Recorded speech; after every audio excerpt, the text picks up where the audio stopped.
সম্মানিত আশিক রাসূলেরা, আপনাদের মধ্যে মনে কষ্ট নিয়েন না। অনেকে সারাদিন শুধু নালিশের জন্য আমার কাছে আসে সমস্যার জন্য, নালিশ দেওয়ার জন্যে, বিদেশ পাঠানোর জন্যে। আসলে কি এই কাজের জন্য আমি প্রেরিত হয়েছি?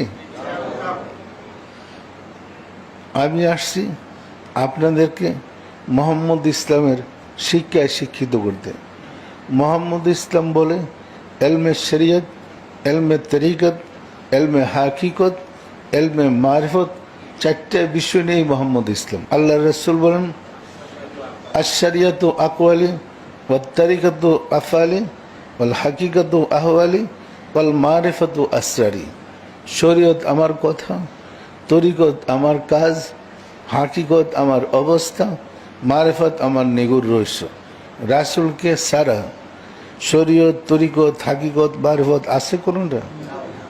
আমরা এজিদ বাহিনীর কবলে পড়ে কারবালায় শরীয়ত, তরিকত, হাকিকত, মারিফত এই বিদ্বান যারা ছিলেন তাদেরকে হত্যা করে আমরা বিপদগামী হয়ে পড়েছি। ফলে আমরা ইসলামের শরীয়তটাকে পালন করছি বিশ্বজুড়ে। এবং শোনা যায়, বলতে শোনা যায়, হুজুররা বলেন শরীয়ত করতে করতে মারিফত হয়ে যাবে। এই আহাম্মক, এগুলো একটা আহাম্মকের স্বর্গে বাস করে, এ তো মারিফত জানি না। এই পণ্ডিতগুলো একটা আহাম্মকের স্বর্গে বাস করতেছে। সারা জীবন শরীয়ত করলেও মারিফতের কোন আসে বুঝতে পারবে না। পরিষ্কার, মারিফত থেকে শরীয়তের জন্ম। শরীয়ত করে সারা জীবন মারিফত হবে না। পরিষ্কার। সম্মানিত আশিক রাসূলেরা, বীজ বপন না করে ফল পাওয়া যাবে? যেমন কলার শরীয়ত হলো উপরের খোসাটা, আর কলার মারিফত হলো ভিতরের শ্বাসটা। আপনি শ্বশুর বাড়িতে বেড়াইতে যাবেন, এক ফানা কলা নিয়ে গেলেন, উপরের শরীয়তটা ফালাই দেন, যদি ছোলা কলা নিয়ে যান, এটা কি কেউ পছন্দ করবে? এটাতে পোকামাকড় নষ্ট করে দিবে, খাদ্যকে অখাদ্য বানিয়ে দিবেন। আর যদি শরীয়তের মারফতটা খুলে ফেলান, শরীয়ত ধরেন কলার খোসাটা, এই শরীয়তের যে খোসা, কলার চামড়াটা, সেটা কি মানুষে খায়? কে খায়? গরুতে খায়, ছাগলে খায়। পরিষ্কার। কিন্তু ওই মারিফতটাকে সংরক্ষণ করার জন্য উপরের খোসাটার প্রয়োজন।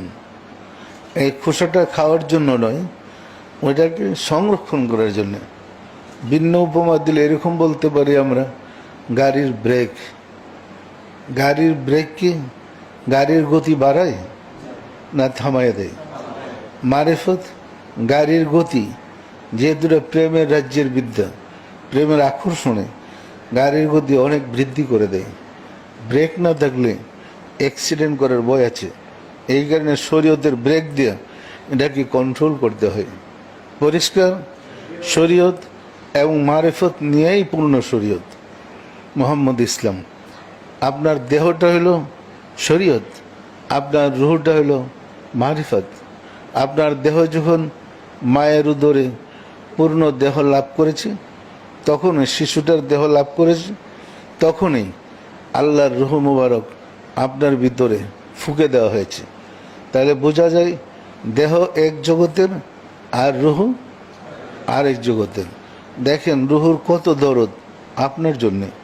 আপনার দেহের ভিতরে রুহ প্রবেশ করার পরে আপনি হাঁটতে গিয়ে হুঁচট খেলেন, দেহ হুঁচট খেল, ব্যথা পায় রুহু। কে ব্যথা পায়? তাহলে আপনার সাথে রুহুর কি গভীর সম্পর্ক। আপনাকে একজন কটাক্ষ করে গালি দিল, কষ্ট পেলেন, ব্যথাটা পায় রুহু। মনের কষ্টটা কে পায়? যে কোনো আঘাত দেহের উপরে হয়, কষ্টটা কে পায়? রুহ পায়। কিন্তু রুহের কোনো কষ্ট আপনার দেহতে পায় না। কি বলেন, পায় না কি? যে রুহ সার্বক্ষণ আপনার জীবন হিসেবে আপনাকে রক্ষণাবেক্ষণ করেছেন, সে রুহকে দেহের সাহায্যে পাপ কর্ম করে আমরা কষ্ট দিচ্ছি। ইহা কি অত্যাচারীর কাজ নয়? সুতরাং এই রুহুই আপনার আমার দেহের ভিতরে আমানত হিসেবে এসেছে।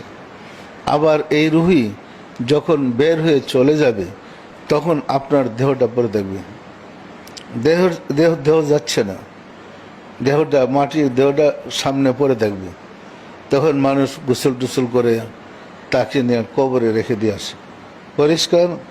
সম্মানিত আশিকের রাসূলেরা, সুতরাং দেহের ভিতরে রুহ যতক্ষণ আছে ততক্ষণ সাধনা করেন আপনার দেহের দ্বারা রুহকে খুঁজে পেতে, রুহকে খুশি করতে, রুহকে সন্তুষ্ট করতে। যদি রুহকে খুশি করতে না পারেন, মনে রাখেন আপনি বড় জালেম। আর রুহুর আলো দেওয়া যদি দেহকে আলোকিত করতে না পারেন, মনে রাখবেন আপনি কাফের। যে রুহুর আলো দিয়া দেহকে আলোকিত করতে পারেনি তাকেই কাফের বলে। পরিষ্কার? পরিষ্কার? এটা কি কোনো ফতোয়ার ব্যাপার? এটা কর্মের ব্যাপার, সাধনার ব্যাপার। সম্মানিত আশিকের রাসূলেরা, যেহেতু আমরা মুহাম্মদ ইসলাম প্রচার করেছি বা করছি, আমাদেরকে দুইটা দিক নিয়ে চলতে হবে। দেহ রুহু, দেহ রুহু।